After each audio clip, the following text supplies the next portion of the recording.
সরকার পতনের পর বাংলাদেশ ক্রিকেট বোর্ডের সভাপতি নাজমুল হাসান পাপন সহ অধিকাংশ পরিচালক ছিলেন আত্মগোপনে।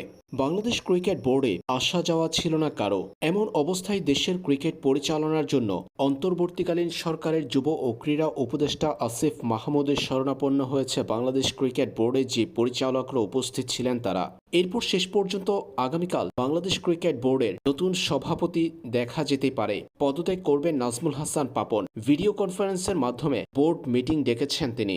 বাংলাদেশ ক্রিকেট বোর্ডের এই অস্থিরতার প্রভাব পড়েছে নারী টি-20 বিশ্বকাপে। আইসিসি এবার বাংলাদেশ থেকে সরিয়ে নিয়েছে নারী টি-20 বিশ্বকাপ। এর আগে 20 আগস্ট পর্যন্ত বাংলাদেশকে সময় বেঁধে দিয়েছিল তারা। এর মধ্যে বিশ্বকাপের ভেন্যু নিয়ে নিশ্চয়তার পাশাপাশি নিরাপত্তার বিষয়টি নিশ্চিত করতে বলেছিল আইসিসি। কিন্তু শেষ পর্যন্ত দেশের চলমান অস্থিরতা বাংলাদেশ ক্রিকেট বোর্ডের নীতি নির্ধারকদের কমিটি চূড়ান্ত না হওয়ার জন্য মূলত কোনো কিছুই হয়নি।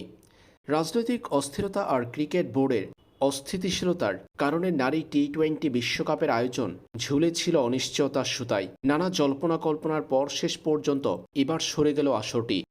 বড় ক্ষতির মুখে পড়েছে বাংলাদেশ ক্রিকেট বোর্ড। বৈশ্বিক টুর্নামেন্ট আয়োজন করবে সংযুক্ত আরব আমিরাত। নারী টি-20 বিশ্বকাপ আয়োজনের সুবর্ণ সুযোগ হাতছাড়া করেছে বাংলাদেশ। সরকার পতনের পর বাংলাদেশ ক্রিকেট বোর্ডের সভাপতি সহ অধিকাংশ পরিচালক পালিয়ে যাওয়ার কারণে নারী টি-20 বিশ্বকাপ শেষ পর্যন্ত আর বাংলাদেশে আয়োজন করা সম্ভব হয়নি।